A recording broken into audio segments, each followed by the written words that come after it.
दस्युराज अरण्यक और दस्युरानी महानंदिनी, जिसकी कहानी के सिरे जुड़े थे पौरव राष्ट्र से।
जिसके लिए प्रेम से कहीं ज्यादा बढ़कर था उसका कर्तव्य, दस्यु की युवरानी लाची।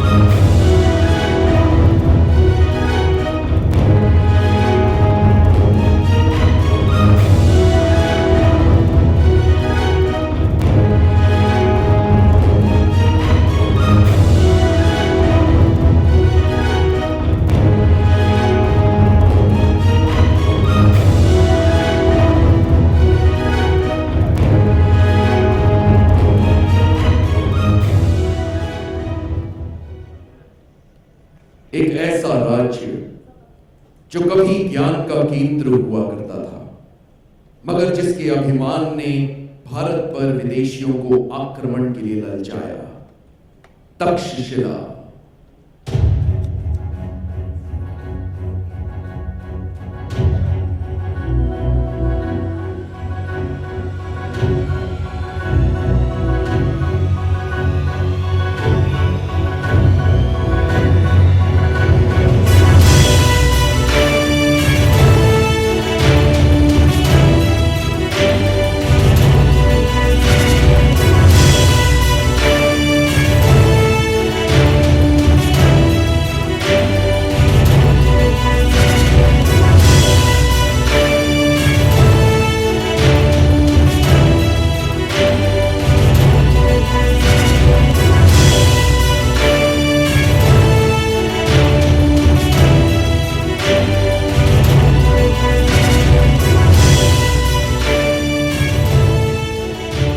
स्वागत है उस राजा का जिसकी बहन ने भारत को एक करने का सपना देखा, पर जिसके अहंकार ने नींव रखी एक कभी न समाप्त होने वाले युद्ध की। अंबिराज और उनकी पत्नी तक्षशिला की रानी अलका।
अब आपके सामने पेश हैं एक ऐसे देश के लोग जिसने भारत पर पहला आक्रमण करने का दुस्साहस किया, जो व्यापारी की शक्ल में आए थे मगर जिनका ख्वाब था भारत पर हुकूमत करने का।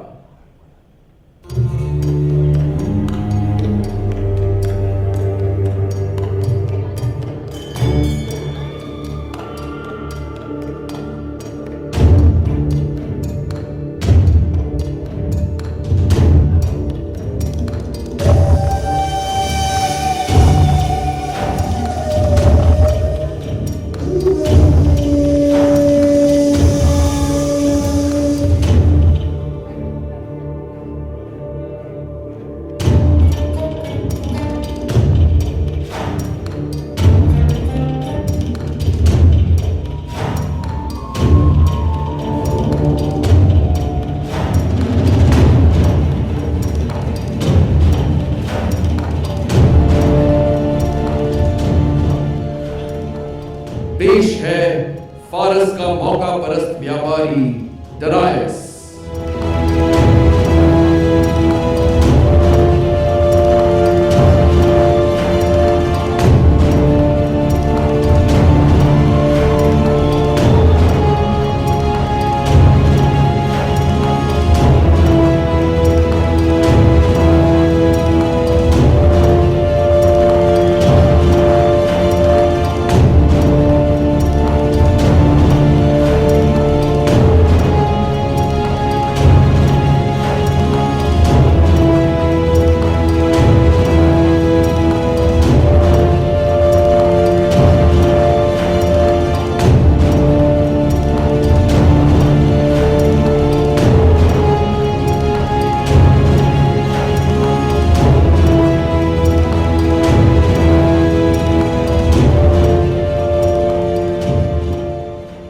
मिलिए उस मुल्क के बाशिंदों से जिन्होंने सपना देखा पूरी दुनिया पर राज करने का।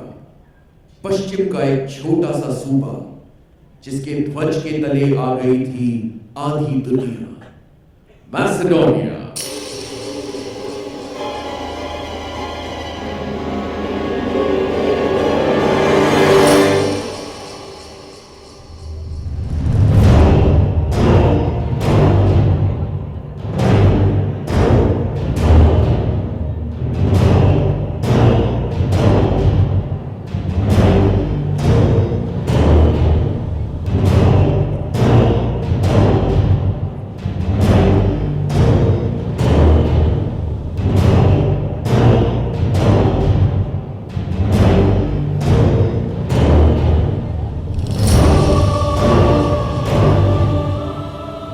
सबसे पहले जिसने छोटी सी जागीर को एक सल्तनत बना दिया, मैसेडोनिया के शहंशाह फिलिप।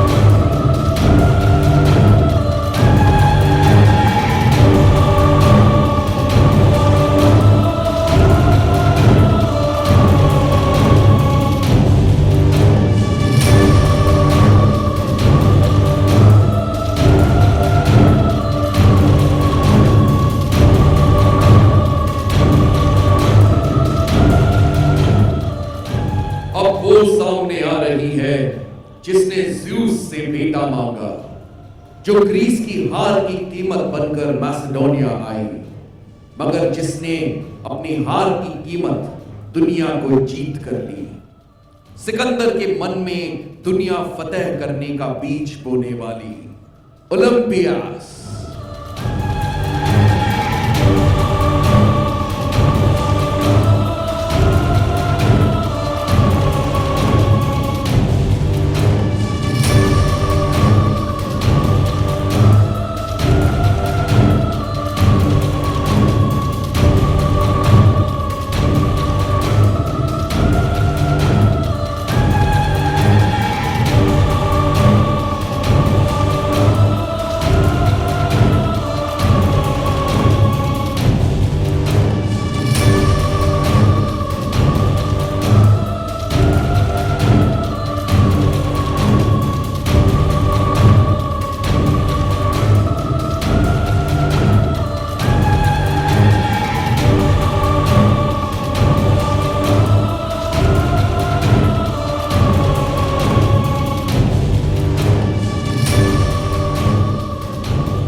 पेश है वो जिनके किनारे से बहती थी झेलम, वो जो करते थे झेलम का नियंत्रण, वो जिनके लिए प्रतिशोध संसार की सबसे अमूल्य चीज थी। मिलिए पौरव राष्ट्रवासियों से।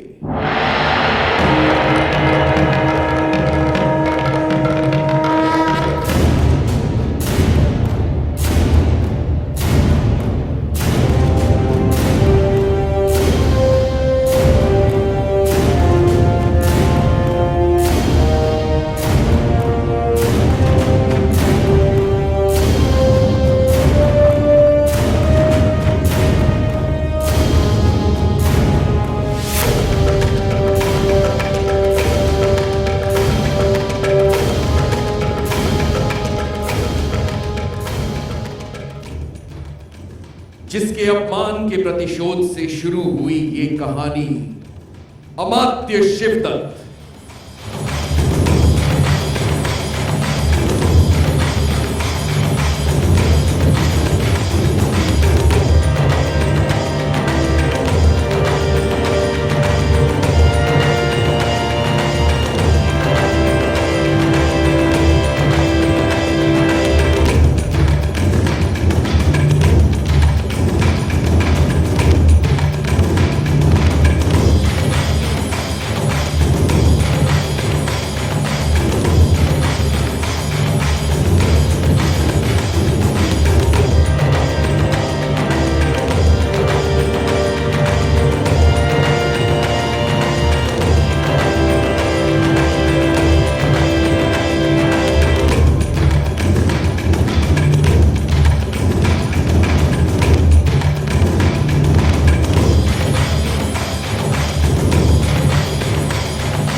जिसने जन्म दिया पुरु को और जिसने देखा सपना अखंड भारत का, महारानी अनुसुईया।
जिसने कोशिश की अनुसुईया के सपने को पूरा करने की, मगर एक धोखे ने जिसे बदल दिया, जिसके इरादे लोहे जैसे मजबूत थे और नफरत थी जैसे तलवार की धार, महाराज बमनी।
अब आ रहा है वो महारथी जिसके नाम के खौफ से झुक जाते थे लोगों के सर, जो जिस दिशा में मुड़ जाता वहां का ध्वज उसके ध्वज की भेंट चढ़ जाता, जिसने हिम्मत दिखाई झेलम का सीना रौंद कर भारत में आने की, महान सिकंदर।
और अब आ रहा है वो जो कोई काम अधूरा नहीं छोड़ता, जिसे सब कुछ पूरा चाहिए, प्यार भी मार भी, युद्ध में पूरी महारत और पूरा एक अखंड भारत, जिसने दुनिया को घुटनों पर लाने वाले सिकंदर को अपने सामने झुकने पर मजबूर कर दिया। भारत का पहला रक्षक, झेलम का बेटा, बमनी और अनसुईया का पुत्र, भारत की ढाल, पोरस।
सुनहरा इतिहास सोनी एंटरटेनमेंट टेलीविजन और स्वस्तिक प्रोडक्शंस की पेशकश पोरस।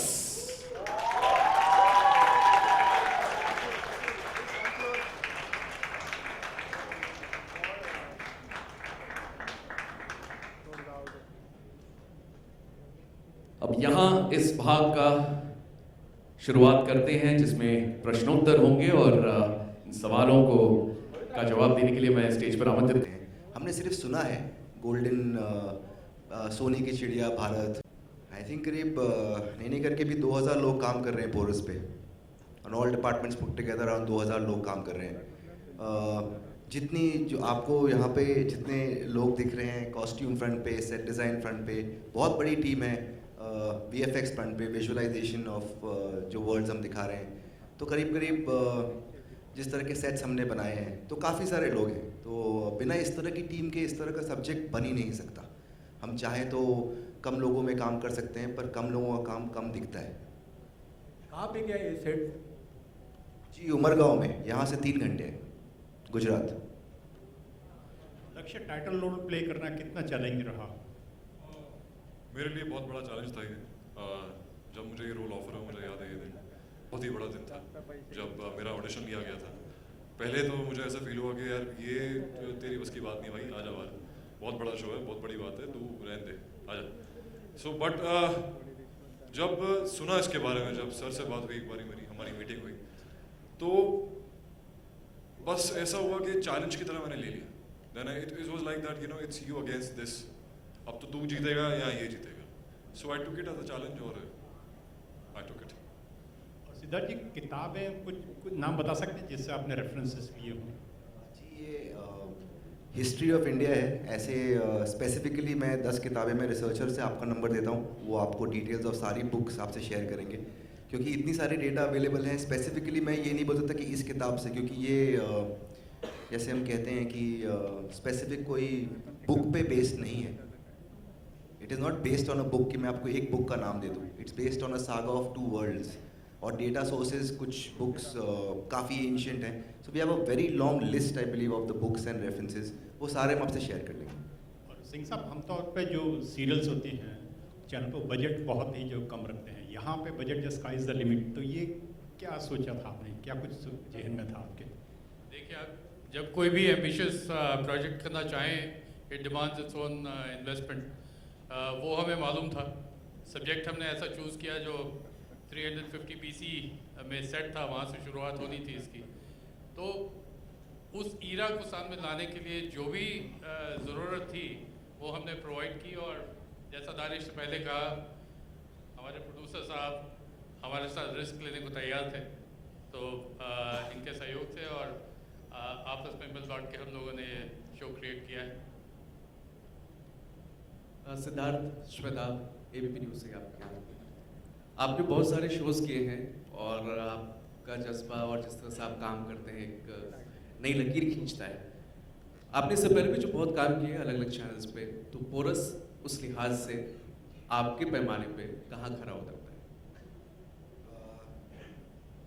देखिए, मेरे एक पर्सनल बिलीफ है कि हम जो भी काम करते हैं उससे कुछ सीखते हैं, जैसे हम सब सीखते हैं। तो अगर हमारा पिछला काम से हम जो चीज़ सीखते हैं उससे मैं अपने हर अगले काम में उससे बेटर करता हूँ। मेरा थॉट ये है कि जो भी आप सीखो, आप अपने आप को हर दिन बेटर करो, तो एक दिन आप बेस्ट बन ही जाओगे। तो पोरस हम सब की तरफ से, मैं अपना ही क्यों बोलूँ, ये मेरे जितने एक्टर्स हैं, मेरी पूरी टीम है, ये हम सब का आज तक का बेस्ट काम है। इससे बेटर काम हम लोगों ने आज तक नहीं किया है, ये मैं कहना चाहता हूँ। सिंह साहब से एक सवाल है। सिंह साहब, बहुत एक ग्लोबल लेवल का दूसरी बात, एक थॉट है जो हम सोनी में बहुत स्ट्रांगली बिलीव करते हैं, you can't get different result by doing same thing. आप कुछ अलग नहीं करोगे तो अलग रिजल्ट नहीं आएगा। तो जो मूल है, जो स्ट्रक्चर है कि इंडस्ट्री का, वो जब तक चेंज नहीं होगा वो पर्दे में नहीं दिखेगा। You know, economics drive creativity. ये मतलब एक समय था, वैन गॉग का पहला पेंटिंग उनके डेथ के बाद बिका था। बट आज के ज़माने में I think economic drive creativity, you look at Netflix, you look at American television. तो जैसे मैंने पहले कहा था, सोनी हमेशा ऐसा कुछ करता है। 10 साल पहले IPL के साथ किया था, किसी को नहीं लगा था कि IPL इतना बड़ा होगा, सोनी को लगा था। आज हमको लगता है ये जो कॉन्सेप्ट है, ये जो स्ट्रक्चर है पार्टनरशिप का, equal partnership between creative house and broadcaster will be the future of Indian television. इसलिए कुछ सवालों की तीरंदाजी वहां से भी हो रही है, तो उनका सामना करते हैं। हेलो सिद्धार्थ जी, सिद्धार्थ जी मेरे आपसे 2 सवाल हैं। पहला प्रश्न तो ये है कि क्योंकि बहुत लंबी स्टार कास्ट है, 13 लोग तो स्टेज पर ही हैं, 3 आपको मिला के मतलब 16 लोग, तो इनके साथ क्या इनके साथ जस्टिस होगा? ये अपने अपने किरदार के साथ इनको जस्टिस मिल पाएगा कि सबको अपना परफॉर्मेंस दिखाने का पूरा मौका मिलेगा? और दूसरा मेरा ये सवाल है कि आदित्य और लक्ष्य का चयन करने की जो प्रक्रिया थी वो किस तरह से रही? इनको हष्ट पुष्ट देखकर आपने इनका चयन किया है किरदारों के लिए, या फिर इनका कोई प्रीवियस परफॉर्मेंस रही, या क्या पैमाना रहा इनको इनके चुनाव का? जी पहला क्वेश्चन का आंसर करता हूँ पहले। तो आपको लगता है कि 22 मिनट कोई स्क्रीन पे दिखता है तो वो अच्छा काम करता है? मैं क्या है 13 लोगों को देख रहा हूँ, मैं सोच रहा हूँ कि सबको चांस मिलेगा। नहीं, देखिए क्या होता है कि जब आप कोई कहानी कहते हैं तो मेरे हिसाब से जितनी समझ मेरी है, मुझे ऐसा लगता है कि हर किरदार वो अपने 1 मिनट में या 1 सीन में या 1 डायलॉग में ही वो किरदार खड़ा हो जाता है। और मोस्ट इम्पॉर्टेंटली मैं हमेशा ऐसा बिलीव करता हूँ कि हम लिखते हैं, हम बनाते हैं, पर ये जितने लोग यहाँ खड़े हैं ये एक्टर्स ही कैरेक्टर्स बनाते हैं। तो जब इनको हम समझा सकते हैं, उनको गाइड कर सकते हैं, पर फाइनली ये जितने लोग हैं ये दिखते हैं स्क्रीन पे, तो इनको जस्टिस करना डेफिनेटली इट्स अ सागा। आपने महाभारत देखा है, उसमें कितने कैरेक्टर्स हैं कि आपको लगता है किसी एक कैरेक्टर को जस्टिस नहीं हुआ है? तो ऐसा नहीं है, डिपेंड करता है आप कहानी किस तरह से लिखते हैं, आप किस तरह से कैरेक्टर्स को पेश करते हैं, कैसे उनकी पर्सनल स्टोरीज, उनके ग्राफ्स को जस्टिफाई करते हैं। और ज़रूरी नहीं है उसके लिए वो हर दिन 22 के 23 मिनट रोज स्क्रीन पे दिखें, वो डिपेंड करता है किस तरह से आप उन्हें लिखते हैं। तो 100% जस्टिफाई तो कैरेक्टर्स होंगे।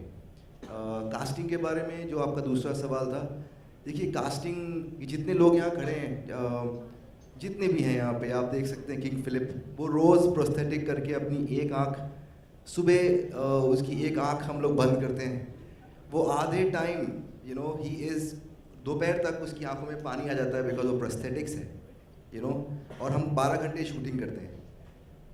एक भी जितने कैरेक्टर्स हैं मेरे लेफ्ट पे, रोहित, सिकंदर, अलेक्जेंडर, अपने खुद का बाल उसने हेयर कलर किया है लास्ट 1 साल से, लगभग 6-8 महीने 10 महीने से तो रोहित ऑलरेडी ऑन बोर्ड है।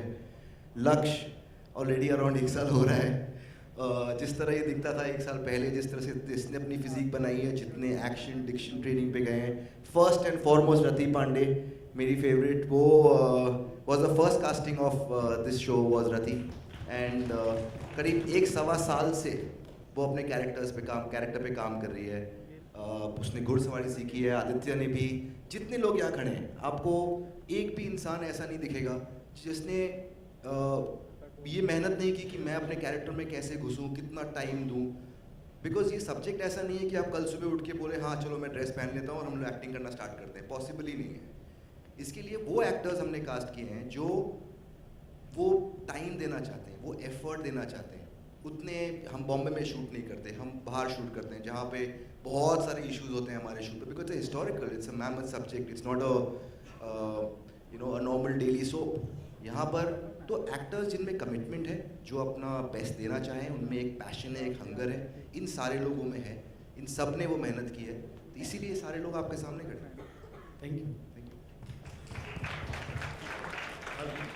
42 में उन्होंने बहुत ही बेहतरीन काम किया है। वो लेवल भी अगर हम आज के इससे मैच कर पाएँ तो दे done a wonderful job going by that time. तो वो लगा कि ये उस समय 41 में अगर वो ऐसा काम कर सकते हैं तो आज हम 2017 में हमें कहाँ पहुँचना चाहिए, वो इंस्पिरेशन मिला मुझे उससे।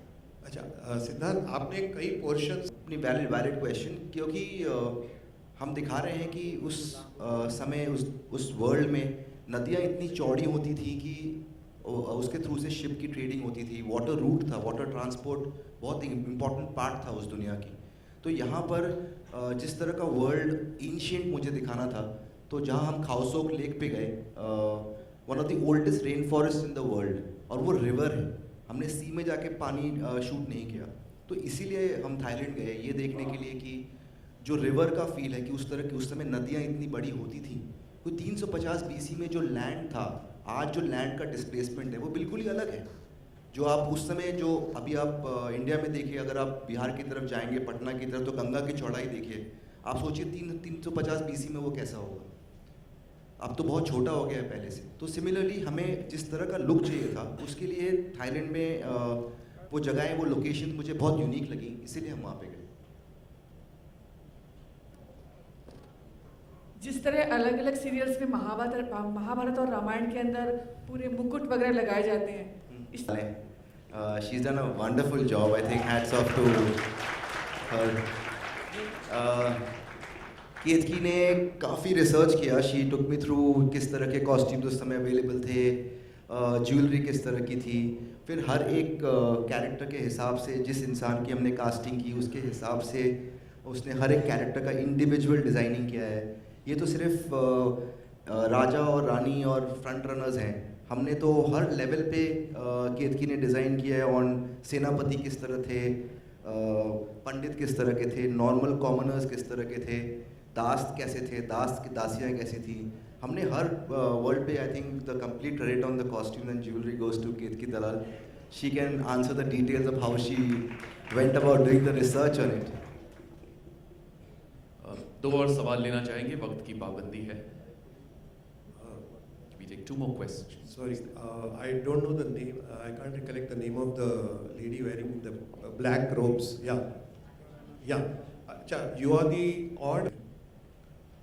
कैरेक्टर के रिक्वायरमेंट से पहले मैं ये बोलूँगी कि भारत उस वक्त बहुत समृद्ध था, तभी उनको सोने की चिड़िया कहते थे, और हम तो बेचारे ग्रीस के लोग लुटेरे हमारे पास इतनी ज्वेलरी थी नहीं, तो इसलिए उन्हें थोड़ा गरीब लुक दिए।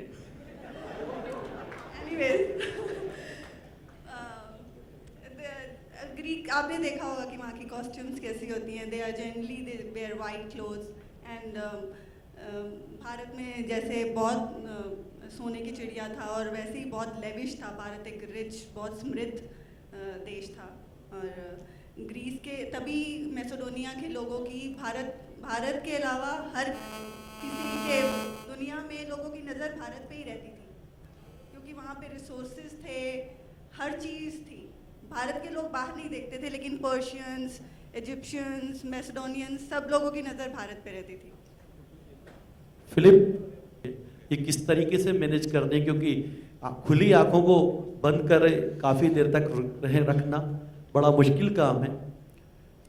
हाँ, काफ़ी चैलेंजिंग है। और जब मैं ऑडिशन के लिए भी गया था, तो मुझे पहले ही बता दिया गया था कि लिसन, ये कैरेक्टर है, ये लुक है, 12 घंटे कम से कम एक आंख तो बंद रहेगी, कर पाओगे? सो मैंने सोचा अगर मैं नहीं करूँगा तो कोई और ज़रूर करेगा। And this is challenging role जो आज तक किसी और ने ट्राई भी नहीं किया है। एंड टॉप ऑफ दैट इतना बड़ा शो बनने जा रहा था पोरस, जिसपे सिद्धार्थ सर डायरेक्ट करने वाले थे, तो it was a great opportunity for me to work है। तो हाँ, थोड़ा सा चैलेंजिंग था फर्स्ट 2 डेज, बट जब सेट पे आया और जब काम पसंद आने लगा और जब यूज टू हो गया, देन पेन चला गया। तो फिर अभी याद नहीं है मुझे कि कब पेन हुआ था लास्ट टाइम। तो इसके लिए क्या प्रैक्टिस की आपने? काफ़ी, ऑडिशन से पहले काफ़ी प्रैक्टिस की थी, और प्रोडक्शन वालों ने भी काफ़ी प्रैक्टिस कराई। 6 घंटे भी कभी कभी आंख बंद करा के बैठा देते कि यार तुम्हारा शॉट होने वाला है, बैठो। नहीं, हाँ, वो प्रोडक्शन वाले काफ़ी कॉन्शियस थे कि थोड़ी देर बाद किससे जाके फिरता था मालूम नहीं, इसीलिए थोड़ी देर बाद पकड़ के बैठा देते थे, तू यहाँ बैठ जाओ। तो प्रोडक्शन ने ऐसे उसे बहुत हेल्प किया। कहा जाता है आंख बंद करके विश्वास कर लो। बड़े लड़कियों से इसकी प्रैक्टिस के चक्कर में इसने काफ़ी मारे वैसे सेट पे। Shraddha, second, Shraddha, can you share something about, you're wearing a tribal kind of an outfit, so can you share something about your character's खासियत क्या है?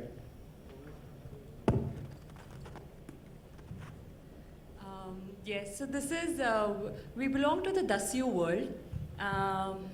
So Dasyu is basically समुद्री लुटेरे हैं जो ट्रैवलर्स को, शिप को हम लूटते हैं, और हम ऑलमोस्ट पानी में रहते हैं, मतलब पानी के बगल में छोटे छोटे हट्स होते हैं, हम वहाँ रहते हैं। तो इसलिए हमारा ट्राइबल कॉस्ट्यूम है, इसलिए हम इन लोगों की तरह इतने इलेबोरेटली ड्रेस नहीं है। हम क्रूर हैं, थोड़े गरीब हैं लेकिन क्रूर हैं। सो लूट के पैसा कमाते हैं हम। अलेक्जेंडर को डिफीट करना बहुत मुश्किल था, तो आपके लिए उनको पोर्ट्रे करना कितना? मुझे लगता है कि अब वो एक स्टेप आगे ले चुका है, so I think that's about it. We have time for one more question, please. Hi, this is Letty here. So my question is to all the guys and the girls on this show. How, I mean, I know that all of you all work out since it's a 12-hour shoot and you all work out on the set. So how aggressive is the workout for you all once you all are already started working on the show? I think once you start enjoying your work, it doesn't. I think you all will agree that लगता नहीं है कि 12 घंटे हुए। काम ऐसा है that you don't feel aggressive. Workout regime.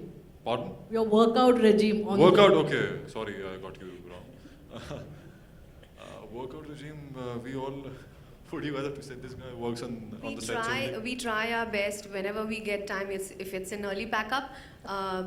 Amongst the guys, I'm the only woman around. So we try our best that whenever we get time, we go for our gym also. At times, not regularly. You know, ma'am, I just want to say that looking at the scale of the show and the magnanimity, so much have been put into this show, and looking at the creators, Rahul, Siddharth, all our creative team, and the support from the channel, वो इतना huge है ना कि it's, I think for all of us, the actors also, it's inspiring कि दिख रहा है इतना बड़ा काम हो रहा है, तो हम कितना एटलीस्ट अपने आप पे काम कर सकते हैं. So I think it's a huge learning for the actors and it's totally an enriching experience I think for all of us to work with such people. Absolutely. Thank you. Let's have a photo op with the cast.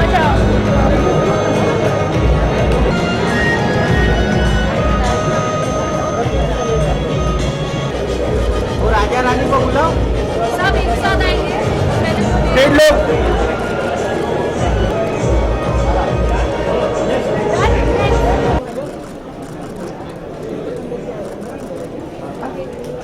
Thank you.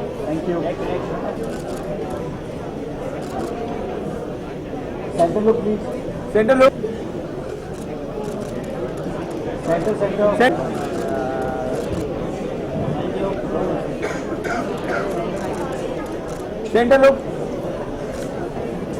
Center look. Center. Center. ये रानी की बस. अब रानी.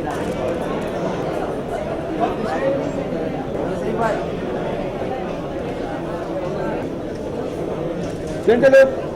Ma'am आप centre में आ जाओ. Ma'am आप centre में आ जाओ. सेंटर लोग.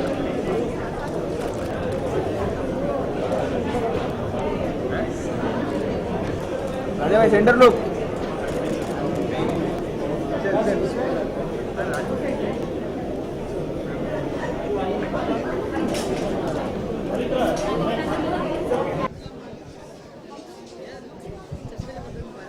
Thank you so much. मेरा कैरेक्टर बहुत ही पॉजिटिव है. उसको कोई भी अगर कोई अप्रोच करता है, he doesn't take it very negatively. Opinionated है, उसका खुद का बहुत बड़ा ओपिनियन है. He puts its point forward. Patriotic है, अपने देश को बहुत प्यार करता है, अपने आसपास के लोगों से बहुत प्यार करता है, सबकी इज्जत करता है. And I think he is the good boy of our Indian society. तैयारी काफ़ी महीनों से चल रही थी. मैंने ये शो मार्च या अप्रैल में ज्वाइन किया था. तब से लेकर आज तक तैयारी कर ही रहे हैं. अपने बॉडी को लेकर, अपने फिजिकलिटी को लेकर, अपने वॉक को लेकर, अपनी आवाज़ को लेकर, हर चीज़ पे काफ़ी मेहनत की गई है. So all together from head to toe I work on it. जी. 10 से 12 किलो की तो ज्वेलरी है मैंने जो भी पहनी हुई है। ऊपर से ये हेलमेट है which clots your blood in your head sometimes. Challenging है। नीचे आर्मर है और मेड ऑफ लेदर जो हीट में काफ़ी प्रॉब्लम देता है। कड़ा है, रिंग्स हैं, I have earrings on, so in an all complete package है। Viewers, I would request you all to watch this show. This is one of a kind prototype है, एक नया तरीके का शो है। आप लोग बात करते हैं गेम ऑफ थ्रोन्स की, स्पार्टिकस की, ग्लैडिएटर की, अब आप बात करेंगे पोरस की। देखते रहिए।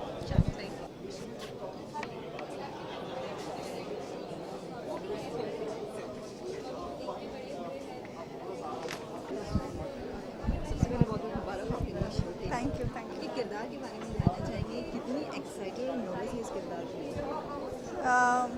नर्वस इसलिए थी क्योंकि मुझे लगता था कि मैं पर्सनल लाइफ में ऐसी बिल्कुल नहीं हूँ, मैं बहुत सॉफ्ट हूँ। क्या मैं इतनी क्रूअल तो नहीं कहूँगी, ये नेगेटिव कैरेक्टर नहीं था, बट इतनी हेडस्ट्रॉन्ग और अपनी बात मनवाने वाली, अपने आप में इतना बिलीव करने वाली कि जो वो सोचती है वही करके ही रहती है। तो मैं ये सोचती थी कि इतना ऐसा मैं लग पाएगा मेरी वॉइस से, बॉडी लैंग्वेज से, the way I emote, will I look that strong woman. मैं इसमें ओलंपियस का किरदार प्ले कर रही हूँ, जो ग्रीस की एक उस टाइम बहुत ब्यूटीफुल महारानी होती थी। और एक्लीज आपने सुना होगा, एक्लीज अगर इंग्लिश मूवीज़ देखते हैं लोग तो उनको ये इंटरनेशनल कैरेक्टर्स के बारे में पता होगा। तो उसका लीनिएज से बिलोंग करती थी, एक रॉयल लीनिएज से। लेकिन उस टाइम जो मैसेडोनिया के आसपास के ग्रीस के शहर थे वो सारा आपस में लड़ते ही रहते थे। तो एक वॉर में एक समझौता हुआ और उसको किसी राजा को सौंप दिया गया। लेकिन वो इतनी बड़ी ज़्यूस की पुजारन थी और इतनी रॉयल लीनिएज की थी, उसने अपनी फेट जो थी, अपनी किस्मत एक्सेप्ट करने से मना कर दिया।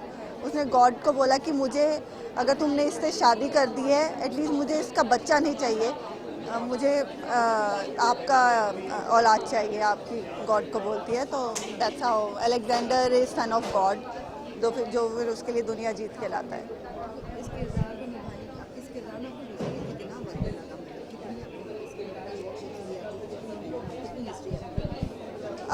मैं जितना उसके बारे में पढ़ सकती थी और जितना मेहनत कर सकती थी उसके बारे में सोच सकती थी, और मैंने बहुत डेटा कलेक्ट किया। इनफैक्ट यहाँ इंडिया में इतनी बुक्स अवेलेबल नहीं थी अलेक्जेंडर के बारे में, तो मैंने बहुत सारी बाहर से ऑनलाइन बुक्स ऑर्डर की and I used to study day and night कि उस टाइम क्या सोसाइटी होती थी।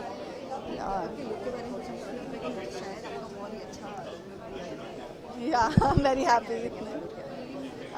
एटलीस्ट मैं वैसे भी पर्सनली भी इतनी ज़्यादा ज्वेलरी पसंद नहीं करती, और and we are going very realistic. हम ऐसे नहीं कि घर पे है तो वो रानी बन के खड़ी है और क्राउन लगा के, जहाँ पे आपने प्रोमो में भी देखा होगा, she is just wearing normal white gowns और बाल खुले और कोई मेकअप नहीं है। ऐसा बहुत जितना हो सके रियलिटी के क्लोज लुक रखा गया है। व्यूअर्स को ये कहना चाहूँगी कि आज तक भारत में इतने बड़े स्केल पे नई शो आया और सिर्फ भारत के अंदर की कहानियाँ बताई गई हैं। भारत बाकी के आप दुनिया के बारे में, हिस्ट्री के बारे में, अलेक्जेंडर कौन था, और बाकी दुनिया, भारत इतना समृद्ध था कि सब नज़र रखते थे कि इसको जाके लूटें। वहाँ पे इतने रिसोर्सेज थे, नदियाँ थी, हर तरह की फसलें होती थी, सोने की चिड़िया था। तो you will know what ancient history was, और इतने हर किरदार इतना ब्यूटीफुली आपको उसको स्टोरी फॉर्म में दिखाया गया। तो यू मस्ट वॉच पोरस।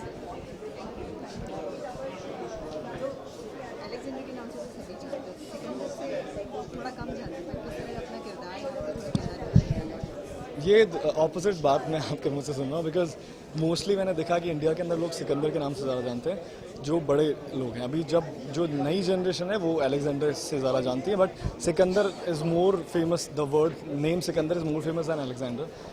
दोनों एक ही कैरेक्टर हैं, उसका अलेक्जेंडर भी नाम है और सिकंदर भी नाम है, और जैसा कि इतना महान कैरेक्टर है तो या I forgot your question because I am blank now. What did you? किरदार के बारे में, सिकंदर का किरदार मैं प्ले कर रहा हूँ, बहुत ही चैलेंजिंग, और ये ऐसा किरदार था जो अपने आप जिसकी अपब्रिंगिंग और जिसकी कंडीशनिंग ऐसे हुई थी कि वो उसको पूरी दुनिया को फतेह करना था। उसकी माँ ने उसको बचपन से ये सिखाया था और उसको ये बताया था कि तुम नॉर्मल इंसान नहीं हो, तुम भगवान की औलाद हो, जीउस की औलाद हो। और जब किसी बच्चे की कंडीशनिंग इस तरह से की जाती है कि आप नॉर्मल हो ही नहीं, आप भगवान की औलाद हो, या ये सब चीज़ें की जाती हैं, तो आपका जज्बा, जो आपका पूरा मोटिवेशन है और आपके जितने भी ड्रीम्स हैं वो चेंज हो जाते हैं। You feel that you are special and you are here to do something different what others are doing. तो डिफ़िकल्ट किरदार था, लेकिन मेहनत करी है उसके लिए और उसको प्ले करने के लिए बहुत हिम्मत और बहुत लिटरली बहुत मेहनत की ज़रूरत थी, जो कि हमने पिछले 6-7 महीने में की। एंड अब हम उसको एग्जीक्यूट कर रहे हैं and people are liking it, so we are very happy.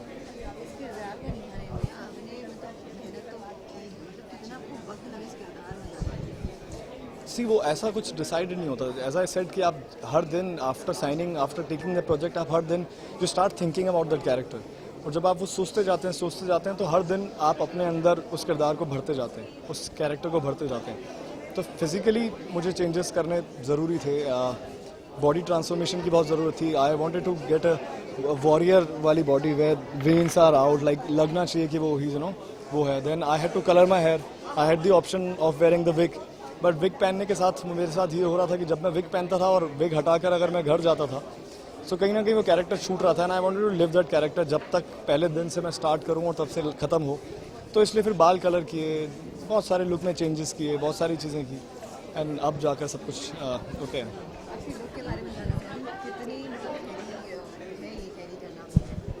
उतना हैवी नहीं है बिकॉज मैं हिस्टोरिकल्स मतलब हो मैं बहुत हिस्टोरिकल्स कर चुका हूँ पहले, तो मेरे लिए ये गेटअप को लेना इतना मुश्किल नहीं था। और ये तो बहुत आसान कॉस्ट्यूम है, इतना वो नहीं है। ये वॉर लुक है, कंटिन्यूसली अलेक्जेंडर इसमें नहीं रहने वाला, बिकॉज जैसे जैसे वो आगे जाता रहेगा वैसे वैसे उसके कॉस्ट्यूम चेंज होते जाएंगे। बट ये पर्टिकुलर एक वॉर लुक है जो हम सबसे पहले शायद शो के अंदर दिखाएंगे उसके इंट्रोडक्शन में, तो ये वो लुक है। व्यूअर्स को यही मैं कहना चाहूँगा कि गाइस 27 नवंबर को 8:30 PM से आप पोरस देखिए। ऐसा शो मैं आपको गारंटी देता हूँ कि आपने टेलीविज़न पे नहीं देखा होगा, इंडियन टेलीविज़न पे। एंड जिस तरह का एंटरटेनमेंट, जिस तरह का विजुअल एक्सपीरियंस आप लोगों को मिलेगा, वो आप आई एम श्योर बहुत पसंद आएगा। एंड मेरे जितने भी फैंस हैं जो इंतज़ार कर रहे थे कि मैं कब नया शो के साथ में आऊँगा, अब आप लोग जब देखेंगे तो आपको पता चलेगा कि मैं क्यों इतने टाइम से काम नहीं कर रहा था और कोई शो नहीं ले रहा था, because I was waiting for opportunity like this. And अब जब वो आ गई है तो आई एम श्योर आपके सारे गिले शिकवे ख़त्म हो जाएंगे एंड फिर से हम लोग अभी आने वाले हैं। तो लॉन्ग जर्नी अभी स्टार्ट होने वाली है। Thank you. Make it very short.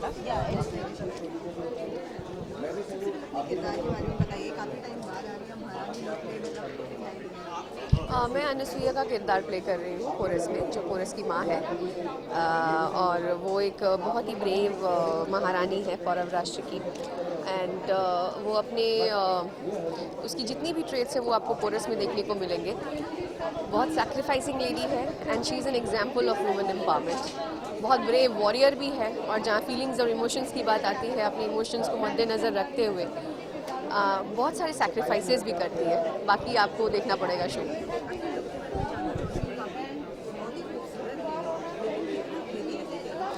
ये मैक्सिमम 20 से 25 kg मैं अभी कैरी कर रही हूँ, और सिर्फ आप लोगों के लिए अभी फ़िलहाल तो कैरी करना थोड़ा सा मुश्किल तो ज़रूर है, लेकिन अभी हम लोग इम्यून हो गए हैं ये पहनने के। तो ये मेरा महारानी लुक है। And the best part of my look is the hair styles. I have 5 to 6 hair styles, and even the jewelries are all different in all the looks. Viewers के मैं यही कहना चाहूँगी कि हम लोग आपके लिए बहुत ही अलग एक शो लेकर आ रहे हैं, जो कि बड़ा छोटा मुझे बिल्कुल नहीं पता, बट बहुत मेहनत लगी हम सब की। और अगर आपको कुछ बहुत ही डिफरेंट देखना है, एक्साइटमेंट देखना है, एडवेंचर देखना है, आपको सब कुछ इस शो में मिलेगा। So don't miss it and watch it on 27th 8:30 on Sony.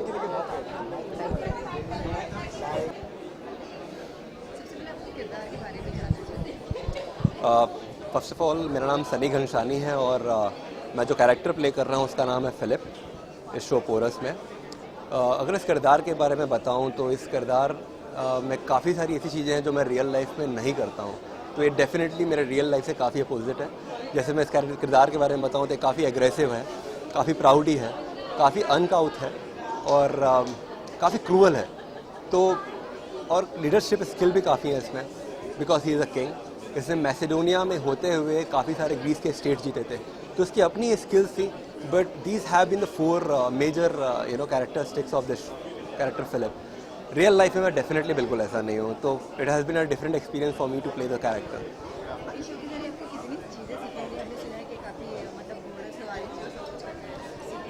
Definitely मैं काफ़ी ब्लेस्ड रहा बिकॉज ये मेरा पहला शो है, और इस पहले शो में ही वो एक्सपीरियंस मिला जो मुझे क्योंकि यहाँ पर काफ़ी सारे एक्सपीरियंस एक्टर्स भी हैं, काफ़ी कुछ उनसे सीखने को मिला।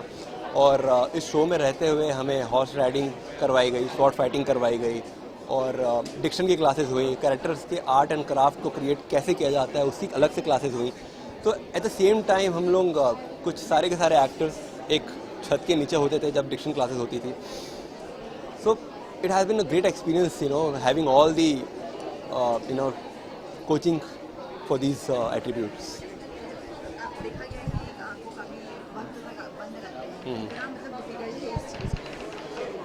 मैं कहूँगा कि पहले काफ़ी डिफ़िकल्ट था, अभी मैं मज़ा आने लग गया है मुझे करने में, क्योंकि इसका रिस्पांस जब आपको मिलता है, लोग आपके कैरेक्टर को सराहने लगते हैं, और यूनिक डिफरेंट ही लोगों को याद रहता है, जहाँ तक मुझे लगता है।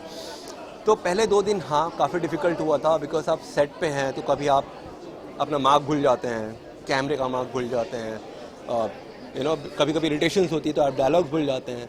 तो ये काफ़ी पहले हुआ, 2 से 3 दिन में काफ़ी हुआ मेरे साथ, बट उसके बाद आपको आदत पड़ने लग जाती है, बिकॉज आपके डायरेक्टर सिद्धार्थ कुमार तिवारी जब होते हैं साथ में, तो उनसे काफ़ी हेल्प मिलती थी कि ऐसा नहीं कि आपको प्रेशर होता था कि आपको इस दिन पे शॉट देना ही है। काफ़ी हेल्प मिली ईज़ आउट होने के लिए। तो उसके बाद जब ऑफ सेट जाता था मैं 3 दिन के बाद, तो अपनी आइज़ के साथ कुछ मैंने एक्सरसाइज करनी स्टार्ट की, तो मुझे काफ़ी हेल्प मिली उससे। चैलेंजिंग बहुत ही चैलेंजिंग है, बिकॉज वन रीज़न ये मेरे रियल लाइफ से बहुत ही अलग है, बहुत डिफरेंट है। रियल लाइफ में मैं उतना ही अपोजिट हूँ जैसे आपका नॉर्थ से साउथ है ना, तो इतना ही अपोजिट है। ये कैरेक्टर जो है काफ़ी एग्रेसिव है, जबकि मैं एग्रेसिव नहीं था। फर्स्ट ऑफ ऑल ये ग्रीस कैरेक्टर है जिसके बारे में आपको काफ़ी स्टडी करनी पड़ी, आपको हिस्ट्री काफ़ी पढ़नी पड़ती है इनके बारे में, तो it has been challenging till now, बहुत चैलेंजिंग रहा है। व्यूअर्स को मैं ये कहना चाहूँगा कि जैसे कि हमने काफ़ी ट्रेनिंग्स की है, हर कैरेक्टर पे काफ़ी काम किया है, हर किंगडम पे काफ़ी आपने देखा होगा कि सारे कैरेक्टर्स अलग अपनी अपनी भाषाएँ बोलते हैं, और सबके अलग अलग कॉस्ट्यूम्स पे काफ़ी काम किया गया है। सब ने अपनी अपनी डिक्शंस रखी हैं इस शो में। तो आप देखेंगे कि जैसे कि हम 5 हिस्टोरिकल डिफरेंट शोज़ हम एक शो में बनाने जा रहे हैं, which is Porus. So definitely देखने वालों के लिए भी एक डिफरेंट एक्सपीरियंस होगा। So I would say definitely please do watch Porus, because सब आपके लिए ये एक डिफरेंट एक्सपीरियंस होगा। Thank you.